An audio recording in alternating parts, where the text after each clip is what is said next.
Hey everyone, today I'm excited to bring you part three of our four-part series of Dr. Greer's footage of our grandfather's testimony from 25 years ago, which was just released last year. So for the first time, we're seeing all of what he had to share back then during this Pluto project. And this one is pretty cool. He goes through a lot of different things. He talks about Project Blue Book, the original UFO cover-up project within the government.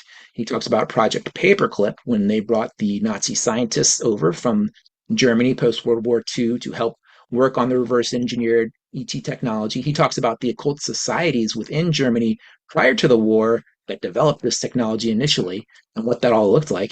He talks about the secret government that controls the entire world through petroleum and does not allow this free energy technology to be exposed. He talks about the Russian involvement with the UFO phenomenon. He talks about specifically what the ETs looked like and how they cloned themselves. He talks about let's see, there's remote viewing. He talks about mind control and remote viewing that the US and Russian governments were involved with and probably still are involved with. And then he talks about some things about the Korean War. It kind of gets him very emotional. And then he starts talking about South Africa and he continues to get very emotional. And then I will just say, and this is at the end of this clip that we're going to show you. This is after, as we mentioned before, he had several little mini strokes and his health was deteriorating. And I think maybe it was challenge for him to control his emotions and the way they were expressed, because it seems very abrupt the way he kind of has these little emotional outbursts and things like that. So you'll notice that at the end. But just bear with him. He does talk about some crashes in the South African desert that were recovered and brought to the United States and why that all happened. So a lot of really cool, interesting stuff from him. Again, this is part three of four, and the next one will be coming out soon. We're just glad to share this information with you all, and we hope that you can learn something from it.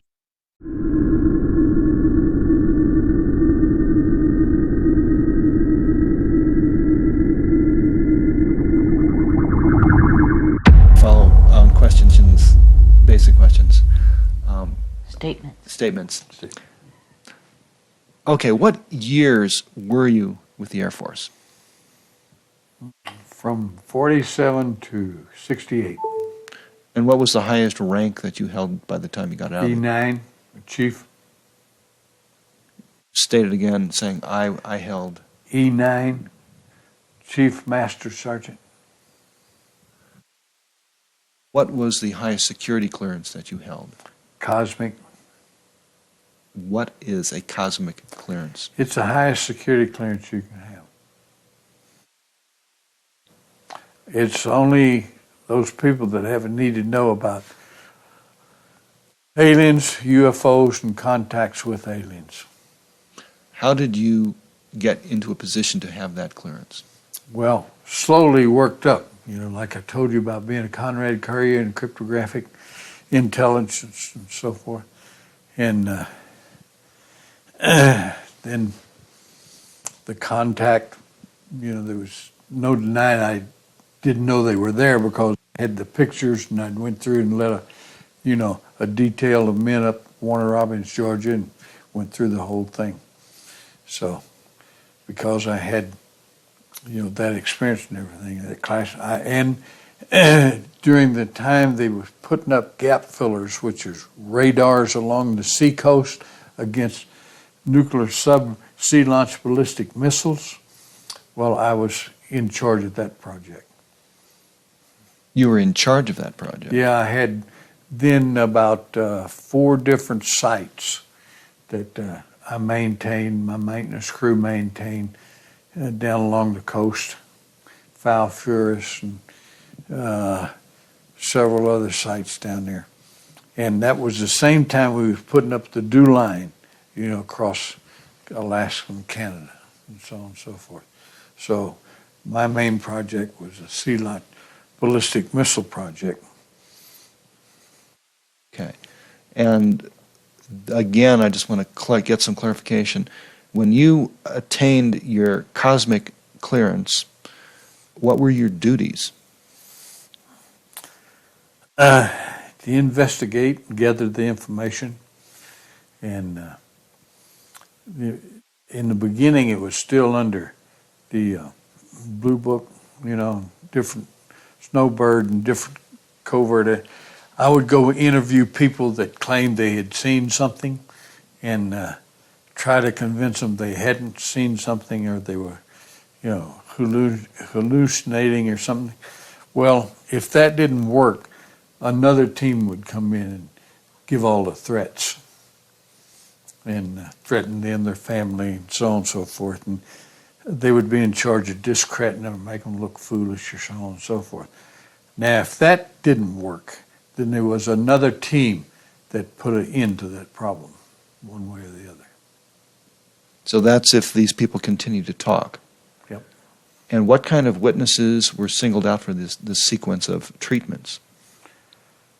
I'll tell you one specific. Between Cleveland and Ohio and Conroe, Texas, is a highway, 105. About middle way is a little town called Cut and Shoot. Now, there's a famous incident that happened along that highway. There was a big black triangle shows up along that highway, just about Cut and Shoot. There was a woman, her 12-year-old son, and her mother. They witnessed that. Their car stopped when that big black triangle was over. And so her and the boy got out. The mother stayed in the car. And the boy didn't stay out very much. He got back in the car because his mother told him to. Well, this thing was acting unstable, Pretty soon, about 24 black helicopters show up from 5412. Talking about response teams, that the South African Air Force had response teams over the world. That's their code name, 5412. Now, you had to interview those people that lived around there, because you can't hide 24 helicopters. So that's an instance of going, what did you see? Did you see the triangle? No. Did you see the hip? Yes, but they were all black, and so forth. So that's the kind of incidents I would investigate. That's the Cash Landrum case of That's December right. 1980. It got famous because she sued, the government, and the government admitted that she did have cancer and she was dying of cancer, but she couldn't prove that the helicopters or the ship was from the Army or the Air Force or from the U.S. government. So they never did pay her. She died. So the surrounding residents were also interviewed by That's true. the teams Yeah, that you're it describing. was all interviewed. And this routinely took place, this kind of procedure? You take the response teams, but their cover was they was responsible for nuclear weapons or nuclear triggers. So if we'd lose one, we'd lose a bomber, if we'd lose one, a helicopter go down, we was transferring from one place to the, and we used to have more of them in Albuquerque than anywhere else in the United States. If you go there, you will see that runway that's back behind the building, all those privats under there, that's where we kept them. And we at one time had more nuclear triggers and weapons than anybody else in the United States. So that was, in this instance, it was a cover story with UFO cases, is what you're saying. Well, they would be cover stories deliberately, put out and then debunked. Information, disinformation has been going on for 50 years. They have been kept secret. But now, like I say, from 47 to 97, the time was up. Both with the aliens and both, with most of the guys that signed the oath. That's the reason he needs to keep doing what he's doing, the doctor, and get us out from under that. And this needs to come out. Because you think, Russia may not be a threat knowingly now, but those bombs are somewhere. And if nobody's maintaining them, it's a threat because they will deteriorate and become a problem. Of course, ours would too, if we didn't maintain them. But we're maintaining ours. Russia's not physically capable of doing that anymore. I'd like to talk about the German connection and the late 1930s, the technology that the Nazis had developed, and how that relates to the extraterrestrial technology. Nancy can tell you her part. Go ahead, Nancy. No? No, Okay. All right. Germany recovered 2 UFOs before. It was 1931-32, and they took them to Germany and started, like we do now, re-engineering backwards. And like Lear says he did and we're doing, and when he recovered those from Brazil, he sent scientists out to Tibet, to Argentina, to Brazil, to China, Mongolia, and everything to see if he could research this alien stuff in their technology. Well, in their genetics. yep, In their he genetics. had studied every occult book he could get his hands on. And when he came into power, he contacted every occult society, especially the Thule and the Viral. And he made, look, you do what I tell you, give me the information or you go to concentrate, we shoot you. So they did. And so they got ahead, and even before the war started, they had a workable UFO. And it was called by them. Now, I can't pronounce it exactly like a German would, but it's Hondidu 1 and 2. The 2 was the one you see about 30 or 40 foot, across with the 3 balls hanging down and so on and so forth that go up and down when they're landing, bouncing. And so then the Foo Fighters was not manned. That was an unmanned vehicle. But it had the traction that it could stay right in front of a fighter pilot's windshield. And there was nothing he could do to dodge it. He could not. It would stay right there. Now, the thing was, it could fly through our formations and kill the engines, the bombers and the side fighters. Just like today, a UFO goes over, it kill your engine. You can shut down power plants because it works on anti-gravity electromagnetic propulsion. So we begin to experience that in the bomber formations, see. And the fighters tried to check. There was nothing they could do to get it rid of. And we've got plenty of film, documented film to show that in the archives. And then we got a whole bunch more from the Germans after the war. Because we brought not only von Braun, but we brought Scharberger over here, some of their electromagnetic people that was working on the UFOs and stuff. And he gave us a jump on everybody else. Now, the Russians took some people too, but we had the main ones. And he was out here. He was in New Mexico. And he helped us in White Sands and other places around New Mexico and everything. And then he felt we'd done him wrong, and he went home, and 2 weeks after he went home, he was killed. They didn't want what he knew to get around. And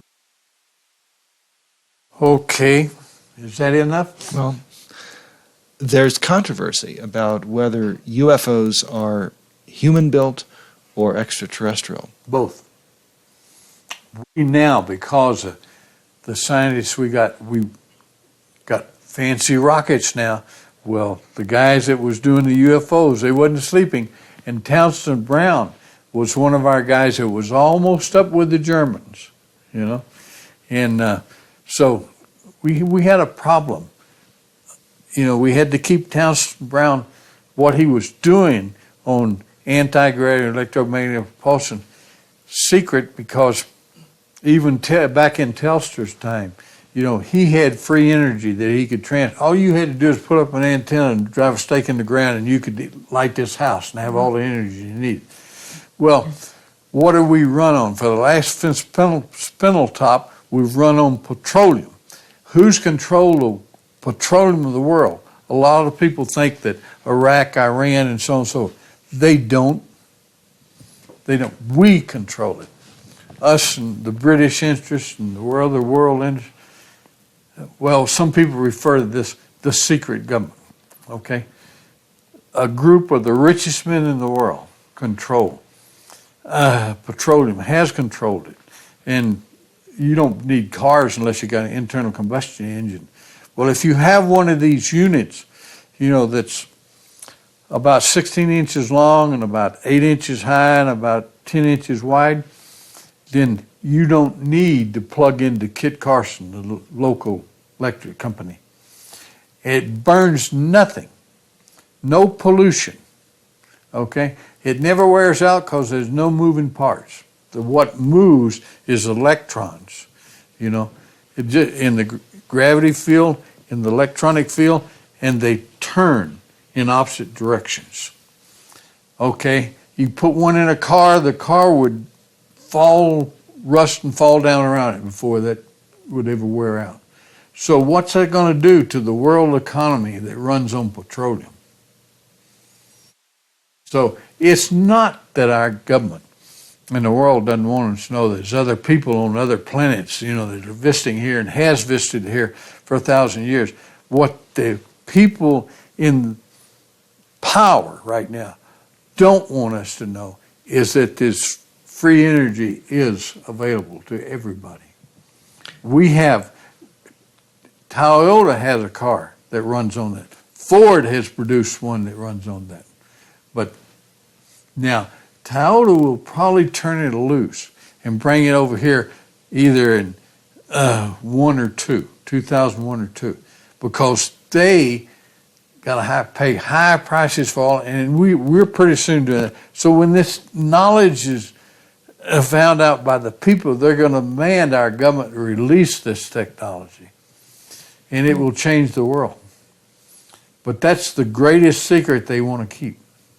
So you're saying that the origin for the UFO cover-up has to do with the energy cartels? Absolutely. What about the concept of panic and fear that it would cause social and political? That's what Snyder used to think, but he says the American people are stronger than the government gives them credit for, and I believe that. I've come to that decision myself, that the American people can stand to know the truth, and they should know the truth, and that's one reason I'm coming forward. I want them to know that there's a better life. We have made, out here in New Mexico, we have a official program that we don't want the Indians or the farmers out here to keep the best seeds for the next crop. They have made a seed even better than the best seed, and they could say produce as much as 100 or 1,000 times more grain, more rice, or whatever you want to use, whatever you want to do. But they want you to buy. They want to keep control. So they're trying to destroy. There's certain corns that will grow out here in the valleys, certain on the mountain, some in a wet winter, some in a dry winter. And so they're trying to eliminate that, where we'll have to go, to the cooperation to get the seeds to plant next year. And that should come out. Now, we force the small farmers out of business. A religious person, really religious person, is the government don't want that person to be free and exercise free will. He doesn't want a farmer that can support himself and be independent of the grocery store, because, pretty soon we will have grocery stores run by corporations big enough to really say whether you go hungry or not. And, everybody out here complains about the spraying going on now. Well, they have a purpose for that. They've had several.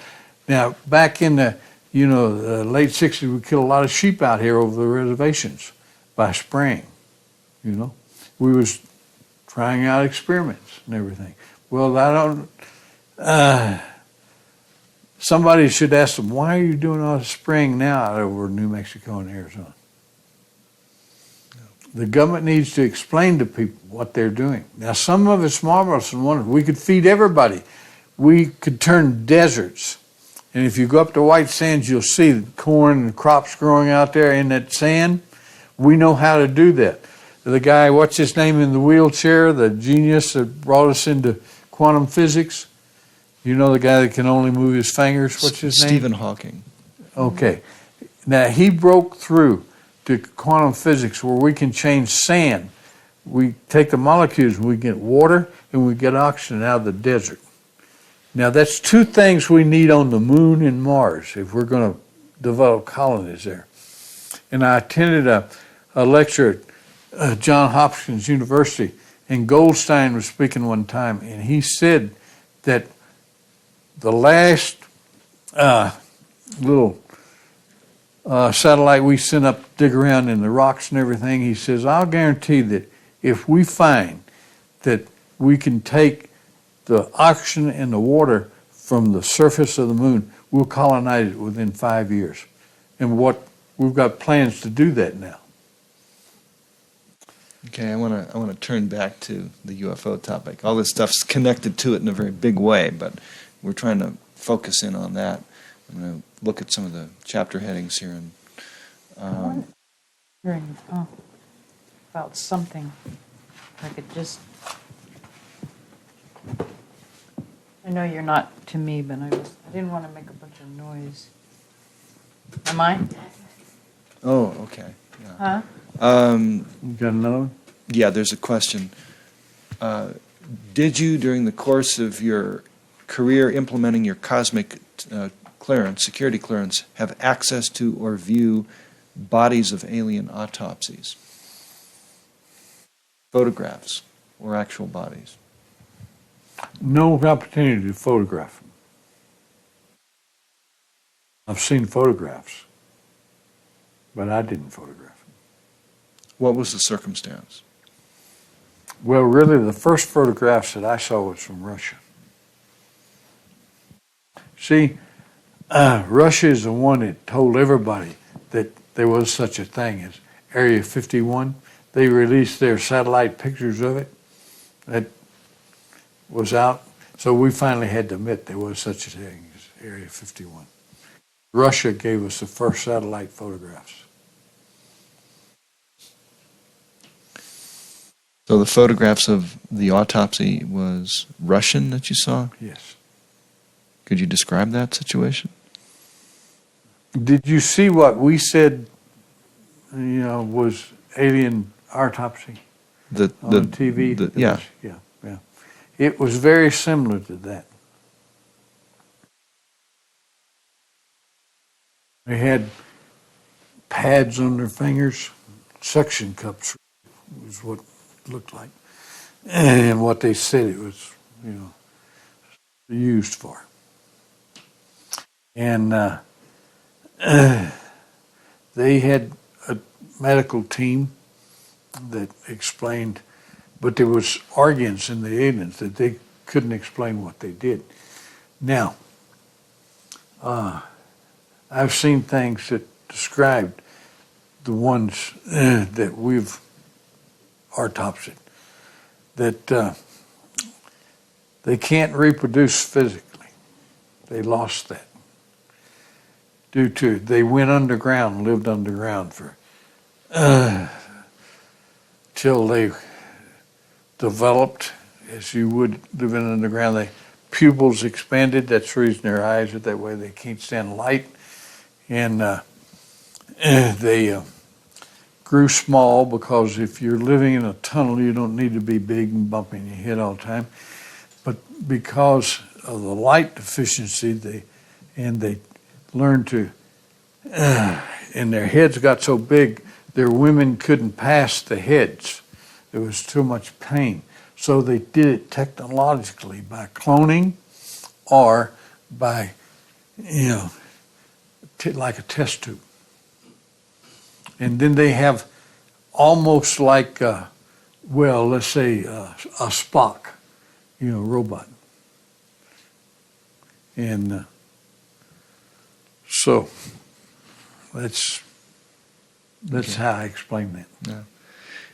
Do you have any firsthand knowledge of any phony abductions that might have been perpetrated? No abductions I've stayed away from. Okay. I never investigated an abduction. Okay. Any knowledge of mind control being used against witnesses or participants in any way? Well, yeah, there's mind control experiment, by the military. And, okay, I'll tell you one thing. We were doing this, we would train people, okay, to shift their conscious and travel out of their bodies, go somewhere and come back. Now, the Russians did the same thing. Only the Russians used their best psychics to do it. They didn't train, they just chose one. They had one woman that was very famous, and she was very good.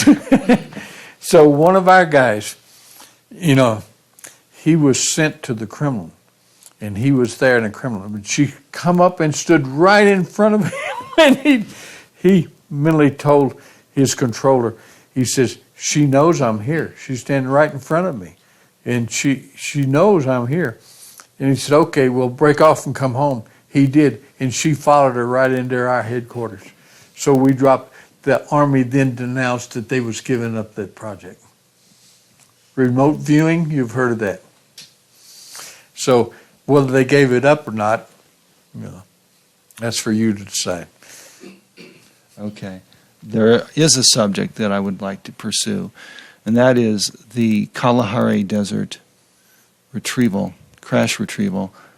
What knowledge do you have of this? Do you have knowledge in an official capacity? Have you reviewed documents on this? The only thing I know is, personally, is that the South African government, admits that. They don't make no bones about it. And they put out a documentary film that has, I think it's a police sergeant, York, that's saying that they recovered. It even shows you pictures of the recovery and so on and so forth. Now, what I've read is the agreement was made between our government and them that we would not counter them or not say anything about them developing and using and exploding their first nuclear weapon. That if we couldn't support them in the UN, we'd keep our mouth shut. And they would give us that ship. And we agreed to it, and they did. And we sent a C-5A Galaxy over and brought the ship back and the two aliens that they had got out of the ship to Wright Pat Air Force Base in Dayton, Ohio, where we usually send most of whatever we recover. There's about 8 levels under the ground, and we store it there. And Senator Goldberg, that Goldwater, he asked LeMay when he was head of SAC if he could go in there, and LeMay chewed him out. He says, it's the first time I've seen a general that mad. And he says, no, you can't, and don't you ever ask me that question again. So I know that the South African Air Force has always showed up wherever we was fighting to support us. And I met some of the pilots in Korea. And I've talked to some Marine grunts that's told me that, excuse me, that it was like heaven. They flew P-51s in Korea.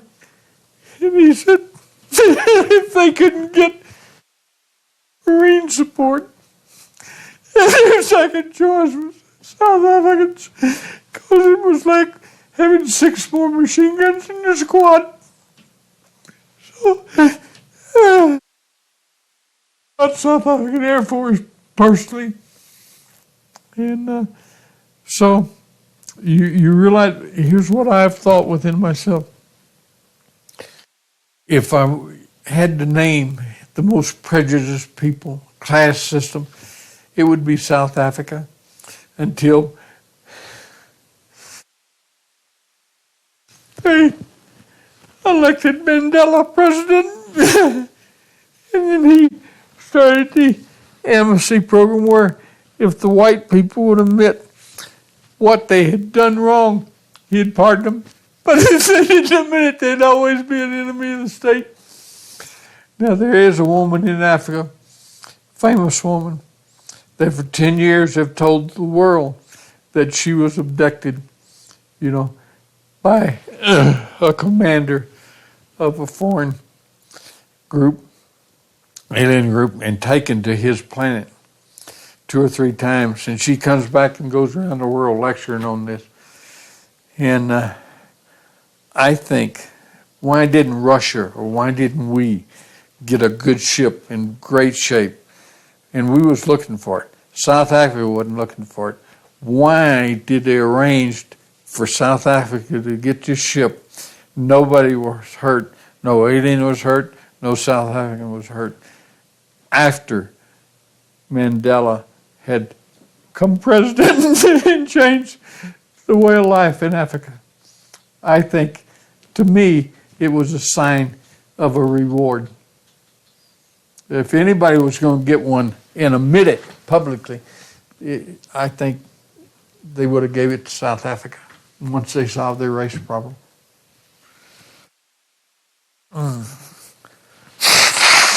Yeah, when I first heard of this and saw the interview and everything, I thought, well, if that ship had been coming to get her over a 10-year period, that the Air Force would know when it was coming, and they could have sent the Mirages up to shoot it.